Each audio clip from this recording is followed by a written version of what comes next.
శ్రీరంగచంద్రమసమిందిరయా విహర్తం విన్యస్య విసచిదచి నయన్నాధికారం యో నిరహత్యనిసి మంగళముద్రయేవ సేనాన్యమన్య విముఖాః తామిహ శ్రేయామః. సర్వశక్తి కలవాడు సర్వజ్ఞుడు ఆ భగవానుడు. అజ్ఞులు అశక్తులు జీవులందరూ వీరు అన్నీ పొందే యోగ్యత కలవారే. అయినా అన్నీ అనుగ్రహించగలవాడే. అయినా చూచే కంటికి చూడబడే ముఖానికి మధ్య చూపించే అద్దం ఎట్లా అవసరమో అట్లే ఇచ్చే అతనికి పుచ్చుకునే జీవులకు మధ్య ఇప్పించేవారు ఒకరు అవసరమట. వారినే పురుషకారం అంటారు. భగవంతునికి జీవులకు మధ్య ఉంటూ ఆ భగవంతుని ఆంతరంగిక పరివారమై తన కంటే సమర్థుడు ఇతడని భగవానునిచే అభిమానింపబడిన వారు విశ్వక్సేనులు.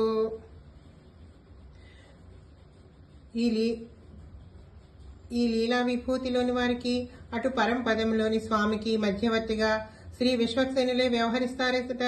జీవుడెన్ని మొరలు పెట్టినా భగవానునికి తీర్చదమని ఉన్న శ్రీ విశ్వక్సేనుల అనుమతి లేనిదే ఏమీ చేయడట. సృష్టి నిర్వహణ బాధ్యతనంతటినీ శ్రీ విశ్వక్సేనులే నిర్వహిస్తుంటే శ్రీ భూదేవి మొదలగు పిరాట్టి మారులతో స్వామి పరమపద పుష్ప ఉద్యానవనములలో విలాస విహారములు సాగిస్తుంటాడట.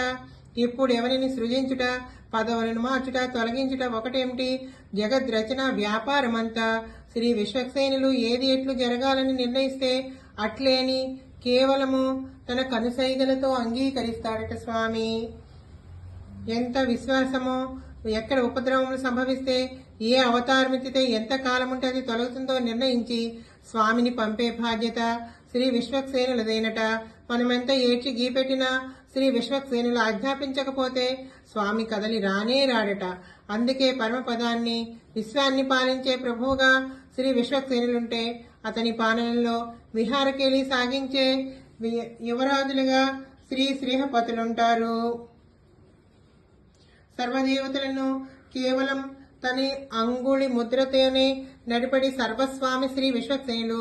శ్రీనివాసుడగు శ్రీ మహావిష్ణువు యొక్క అనుగ్రహం కోరు వారందరూ ఇక్కడ భూమిలో కానీ ఇతర లోకాలలో కానీ తమ పనులు నిర్విఘ్నంగా జరిగినట్లు భగవానుని ప్రార్థించి వారందరూ ఆ భగవానుని తన స్వాధీనంలో గల శ్రీ విశ్వక్సేనుని ముందు ప్రార్థిస్తూ పూజించాలని శ్రీ పాంచరాత్రాది ఆగమముల నిర్ణయం.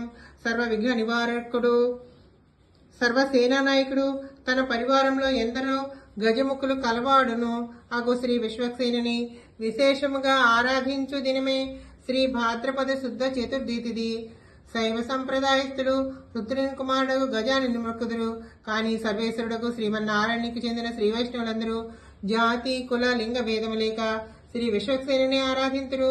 ప్రతి భాద్రపద శుద్ధ చతుర్థి తిథి రోజున ప్రతి కార్యక్రమములకు ముందును కూడా ఆయనను అంతా కలిసి ఆరాధిద్దాము.